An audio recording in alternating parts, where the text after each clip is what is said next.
This is the front end of the 93 Ford IDI. This is a front main seal. You see the seal down there, it's a little lip around the crankshaft. These don't have that two-piece seal and race like the Power Strokes. It just rides on the harmonic balancer. And see this one, the old one, it's got a ridge in it. And what took the old seal out was that ridge. It's very faint, but you can barely get a fingernail under it. Now they rip it every time. I'm pulling that out with a harmonic balancer puller. So I'm gonna put some screws in there and twist it out. But to get to that, all you really need to do was pull the fan clutch and the fan out of the way, and you can reach down there and get it to it.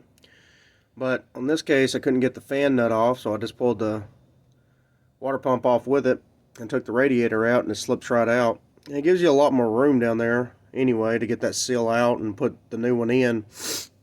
And what I took to put the seal in was these are adapters from Harbor Freight. It's the front wheel bearing adapters.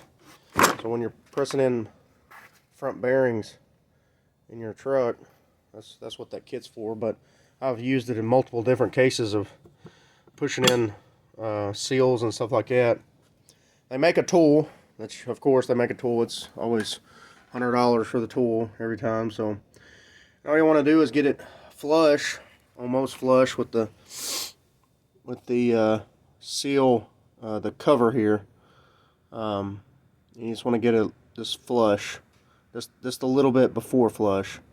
But you'll see that on the other seal. Before you take the other seal out, you want to feel how flush it is to that seal.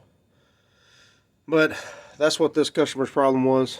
It was his front main seal was leaking, and it looks like a little bit on the oil pan. I'm gonna have to go back and readhese some of that. But other than that, that's the main thing. Getting to it, just getting the harmonic balancer pulled off and pulling that seal out. Pulling the seal out, I used this and just went behind the seal, and you just crank it in there. I don't have the old seal, but you just kind of, just like this is the seal, you just put it behind it and just pop at it like that all the way around, and it'll eventually pop out. But that's a pretty good little tool. You can pick that up at AutoZone, O'Reilly's, you know, any of your part stores. But the harmonic balancer kit I also got at Harbor Freight. It's an installer and a puller. It's pretty good puller. But yeah, that's what the that's part one. I'll show you part two when I get it put all back together.